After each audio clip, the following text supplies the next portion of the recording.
Allan Tsang, welcome to the show. Thank you. Thanks for having me. Please tell us who you are, tell us what you do. Well, my name is Alan Tsang, and I was born in Hong Kong. I grew up in Ghana in West Africa, and then I went to the US for my education. And then for the last 17 years, I've been teaching, training, and coaching negotiation to global Fortune 500, to startups and nonprofits. I help professionals and companies get more of what they want without having to make unnecessary compromises. Fantastic. And you do that out of Hong Kong? I split my time between Hong Kong and the US, but my Okay. clients are pretty much everywhere in the world, like Europe, Australia, Canada, US. Yeah. Fantastic. And so tell me, just sort of like you moving to Ghana, um, tell me about tell me about that experience for you because there's a lot of I remember in the early 2000s we saw like a lot of in Nigeria because I'm Nigerian, we saw a lot of an influx of Chinese people building businesses in Nigeria, and which has become this whole China Africa um, um, situation. So what are your thoughts on that and how talk about your move to Ghana? This may not be what you or your listeners want to hear, but I think there's two groups of people from Asia that went to Africa. My dad was in Africa in the 1960s, and we came from Hong Kong, and my dad was sent with a group to go to Ghana to help Ghana set up these textiles factories because my dad came from a garment background, and to help the Ghanaians spin cotton, weave fabrics, and print them and sell it. It's to make an industry. And so there were towns that were like filled with these like factories that my dad went to help set up. I know that in recent years there's a groups of people from China, mainland China, that goes to Ghana, and I am not sure what kind of relationship they have, but I think there's a little bit of contention between how they are, maybe for lack of a better word, exploiting the resources and everything in Ghana. So yeah, I think there's two groups of Asians that have been in Africa. My dad retired about 20 years ago, maybe even more, 20 something years ago, from Ghana, and then he came back to Hong Kong. I mean, I understand where you're coming from. There has been, I think in general, when you think about China Africa relations, I mean, it's a lot of it that is negative is U.S. propaganda, I think, or Western propaganda, I think. When you actually look at what China has done, not just in Africa, but just some of the places around the world, really supported in development. Um, and as much as, okay, you could say that maybe the loaner terms were not so favorable, I think when the West is talking about it, it's ironic to me because theirs came with exploitation, and sorry, not just exploitation, sorry, like you know, danger essentially and killings and all of those things. But China has come with okay, maybe we ask we they've come with business essentially and development. So, can you speak to some of those your thoughts on China Africa relations?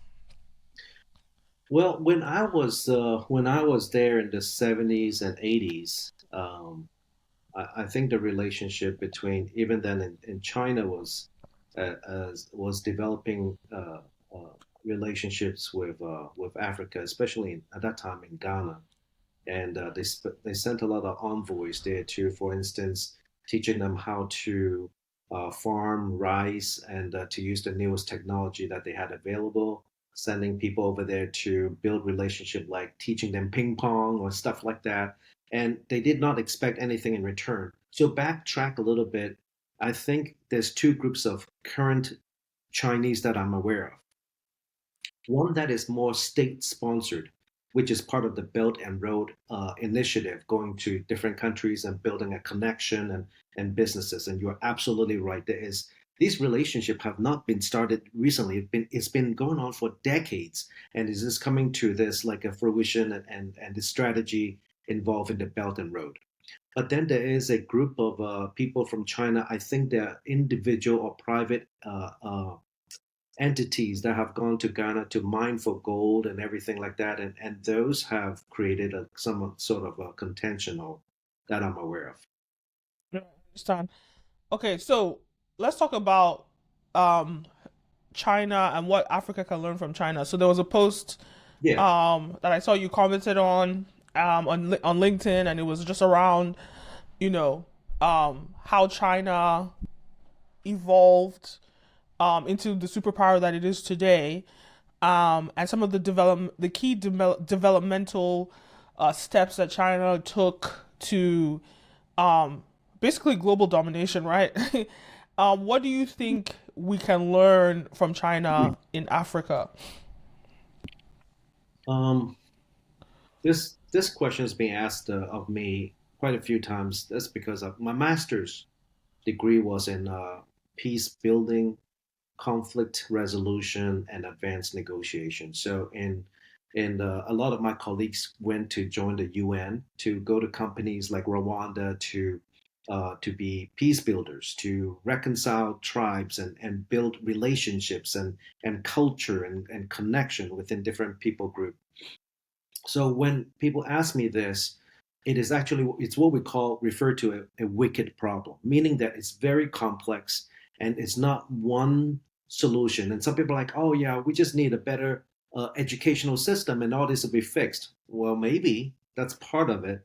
And then there's like, well, there's the culture, there's a tradition, there's a family ethics about how they have to um, value education, right? And then you have to have a culture that rejects or like someone said this in the post, there's different countries have different corruption, and you're absolutely right. You look at the US, we have corruption in the US too. When you look at corruption in Africa, the corruption is different. There's corruption, but it's different. When I was in Ghana, it was very rampant in terms of on the feet, on the ground. Like we will see corruption everywhere around us. But in the US, there's corruption, but we don't see it. It's Yeah, I hidden mean they said behind. that the U.S. is probably the most corrupt country in the world. You know, It's some not people came. level. What do you say? We have it down to a science. It's like no one sees it; it just happens, right? It's called lobbying. We call it lobbying. So Exactly, that's exactly. Lobbying and just some of the systems. Like for example, just a quick example is when you look at big food and um, big pharma. They kind of work together. It's like big food makes you sick, like with like if you look at all the ingredients in food in America.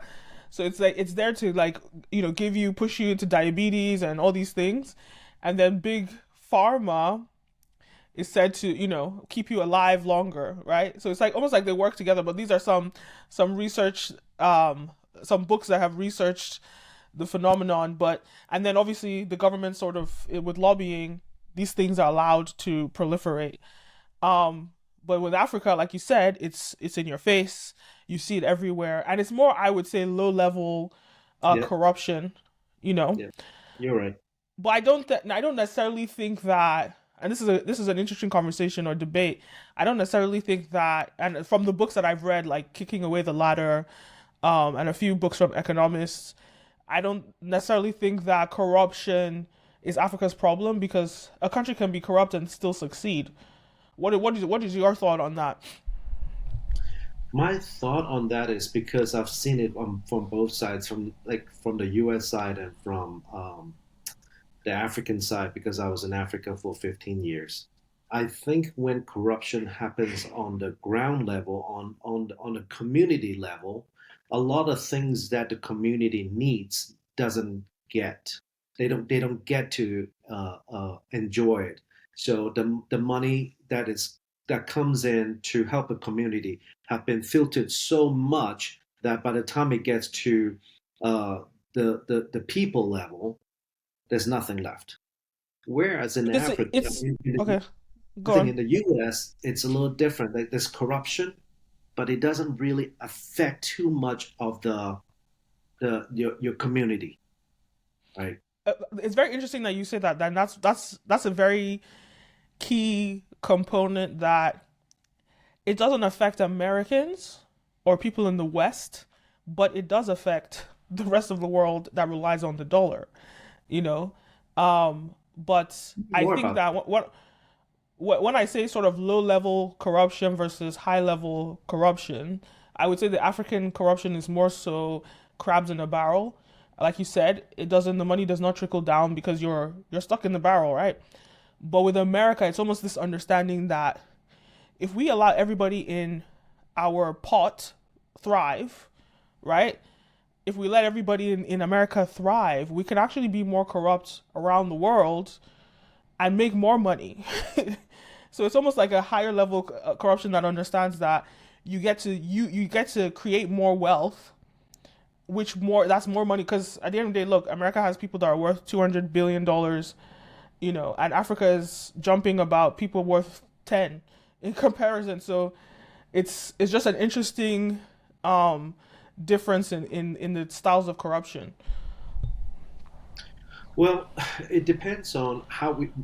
Sometimes when we look at, let's say, the U.S. and Africa, it's easy for us to look at where we are, like right now, like a time stamp, like a slice of time, and we see what's going on. But if you look at the U.S. in its founding era, it was also very poor. I mean, it was very like desolate, and people had to go, like the pioneers were dying, just trying to find land to farm and to survive, and so it was very dire. So we have to look at what changed, like what changed in Singapore, which was like like a fishing village, and what changed in China, and what changed in the U.S. and how did it become like a superpower? How did these nations or continents become superpower, and how can that help Africa? I think that's the question. Like, what is it that Africa has, and what can Africa do to take advantage of what they like their resources and the people and the intellectual capital to rise Um, above where they are right now. So that's ultimately the question people want to ask. but I guess I hear what you're saying. The only issue I have with that is that, like, if you bring Singapore for example and you compare it to Africa, Singapore doesn't have any resources that the West are have their eyes on, right? They don't have any sort of so a country like that deciding tomorrow that, oh, we want to start developing our nation, nobody cares because you're not going to affect the global economy. But a country like Niger decides we're going to change our leadership, and because of we export 5% of the world's uranium, and if we change the game, well, countries like a lot of European countries like France, even the US that depend on these natural resources, that messes up their economies. So Mhm. there's a lot more military attention or intimidation that will happen to these African nations than a Singapore, for example. So the real question is, how does Africa avoid that intimidation, and power through? Like even in China, that it's almost as though you see with China, and I think that's a better example than Singapore. Um, with China, it's like I was reading the book The 100 Year Marathon, and it talked about how, America, instead of America to have exported their manufacturing to Mexico, it's almost like they didn't want to do that because it's almost like tribalism. They didn't want their neighbors to succeed, right? So they gave it to China, and the Chinese came humbly, um, you know, did not disclose any of their agendas to become a superpower, but very humbly, and in them getting those contracts, manufacturing develops nations. So from those manufacturing dollars, that's what China used to empower itself. Um, but Africa has not come into its manufacturing era yet. I know some countries in Ethiopia, some countries like Ethiopia, China has built manufacturing. China is using a lot of African countries to manufacture, but it's just an interesting conversation about a path that is feasible that will lead to peace and prosperity. So I want to hear your thoughts. How do we balance that line of peace and prosperity? You brought in an interesting uh, dynamic, right? It's ultimately dynamic. You look at some of the wealthiest place we live in this world, and right next to it, you have a very poor neighborhood or country.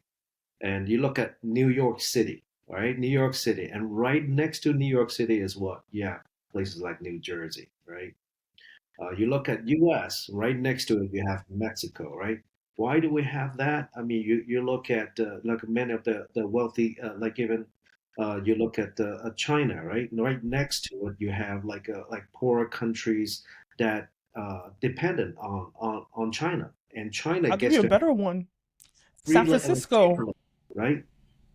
Yeah. San Francisco, right? Like think about all the money and wealth in San Francisco, and it's Mhm. like unlivable because of the poverty around.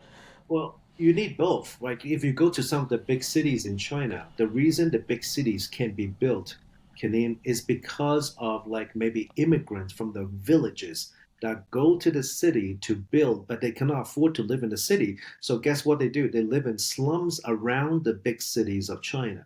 And so Mm. around where there is wealth, surrounding that is going to be poverty. So that's the human Oh. dynamic. And the question is, how do we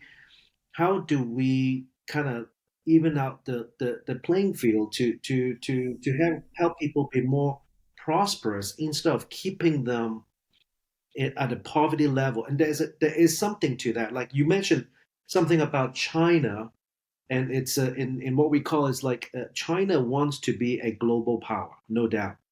And so US is trying to keep China in a regional power, like in Asia. So US will say, okay, you can be powerful, but in Asia, do not come to Europe, do not come to America. Keep your power. We will let you be a hegemonic power in that region, right? And that's certainly a strategy. And when you said U.S. and Mexico, I've never thought really of a purposeful strategy to keep Mexico down, but this is what I know. So these are the different So perspectives. Can you? what you just said is a very interesting economics sort of dichotomy because it what it takes to build wealth is cheap labor in a way. So when you say that, I the first thing that came to my mind was Dubai, was Qatar.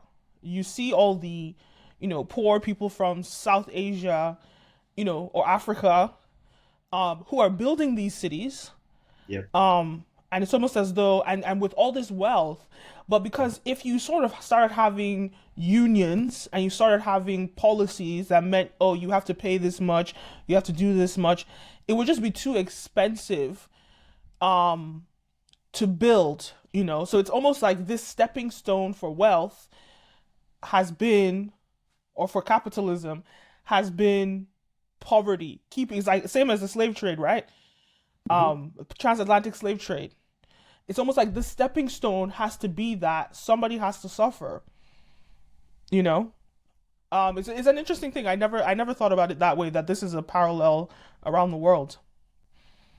That's why we've always had wars, and we will always continue to have wars because the fact that war is two groups of people occupying the same space with different ideology, and one may want more, and so as a result, they have to take from someone else, and so there's always going to be a more powerful nation taking from a less powerful nation, and power doesn't necessarily come from military power. You can come from intellectual power or financial power. So you look at like Hong Kong or Singapore, like you said earlier, even though it has no natural resources of its own, it has managed to become a financial center that is recognized around the world in a few decades, for instance, in Singapore. So can Africa do this? Absolutely. Africa can absolutely do it. Yeah, I guess it's not a question of it's like where in Africa. It's almost like Dubai also, like they were running out of oil and they said, okay, let's use the remaining of our oil wealth Yeah. to build a mega, the probably some people say the best city in the world, right? And they built that from nothing, within 2 decades. Hmm. It's crazy. It's crazy.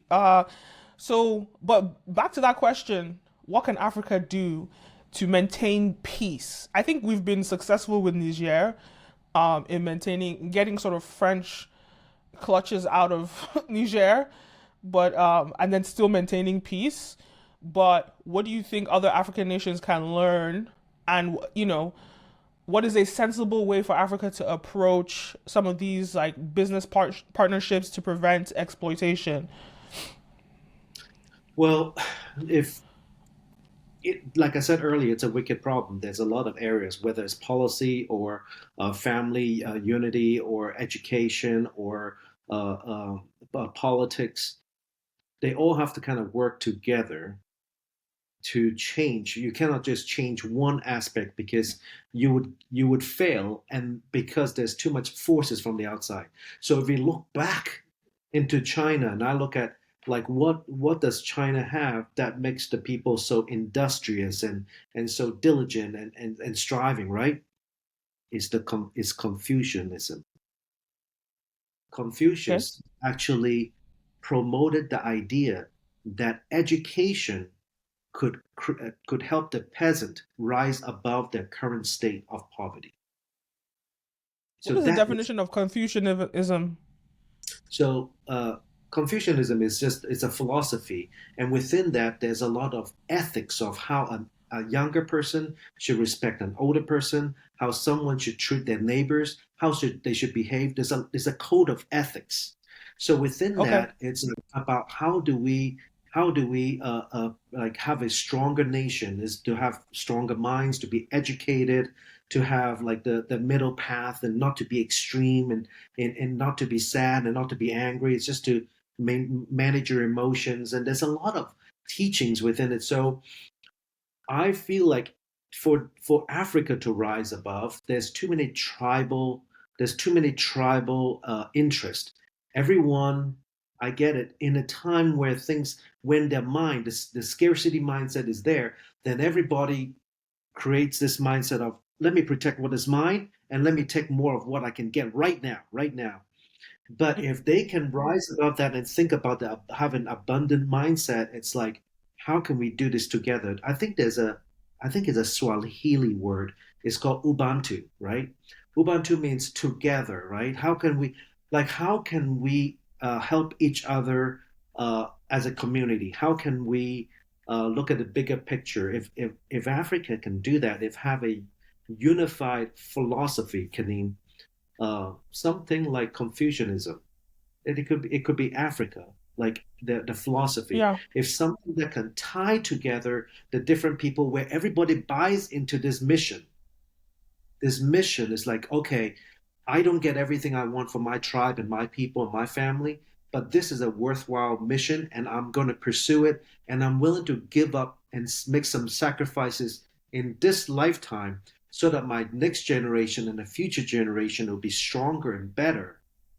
If we can do that, if Africa can do that, I think Africa will rise easily.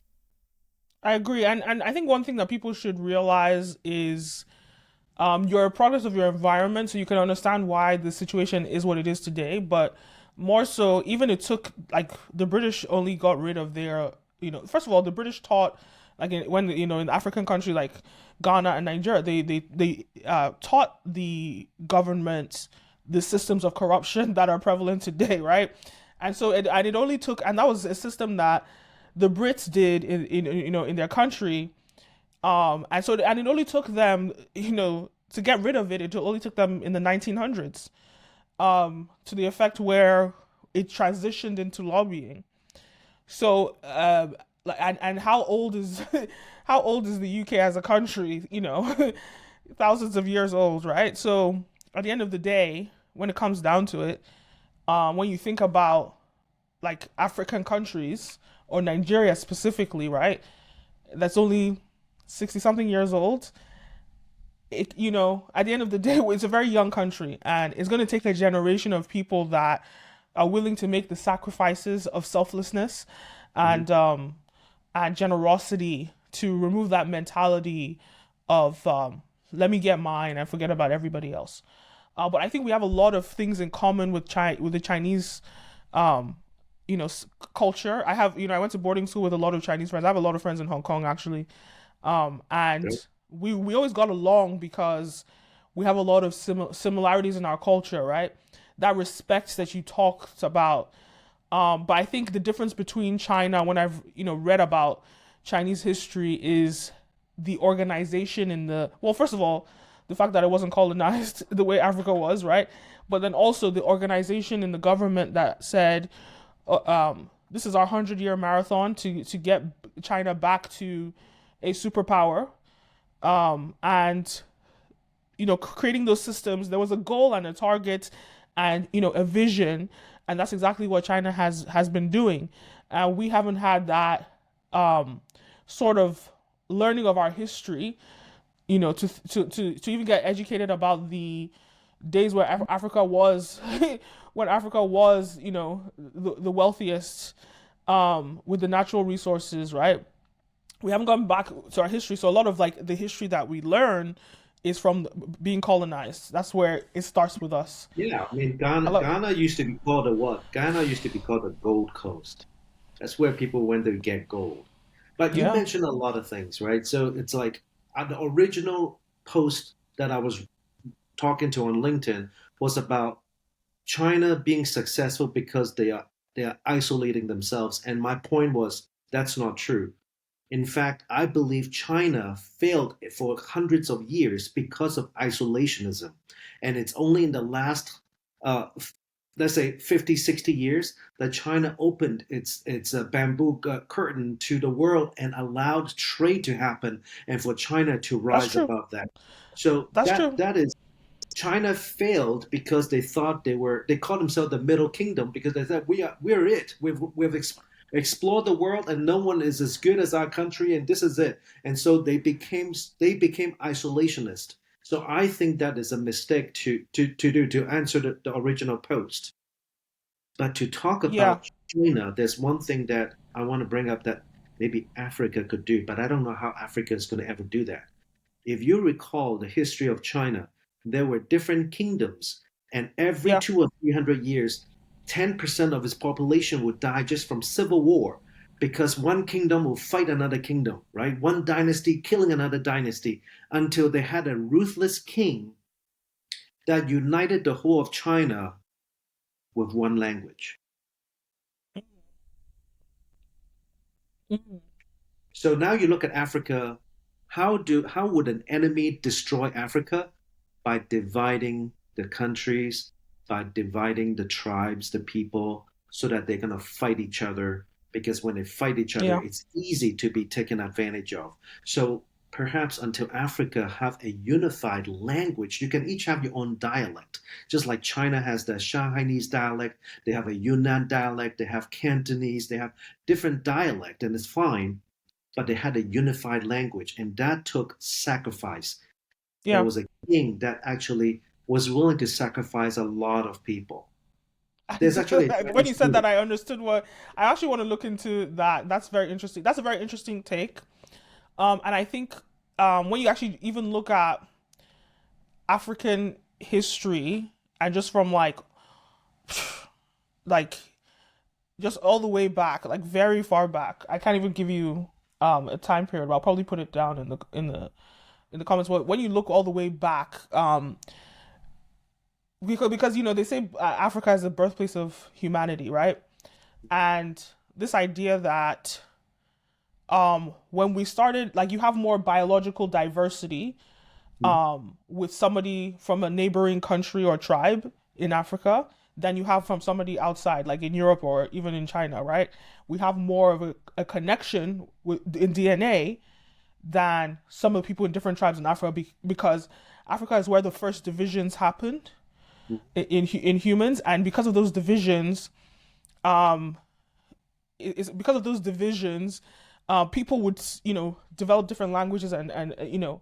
But what was even said is that when people started migrating outside of Africa, part of it was because of of not a lack of upward mobility because of the tribalism, because this is so inbaked, right, into civilization, that this idea of like people speaking one language, it was unlikely. And then when you had the colonizers come, and then say, okay, we're gonna cut Africa up like a cake, at the Berlin conference, and we're going to split it by each European country.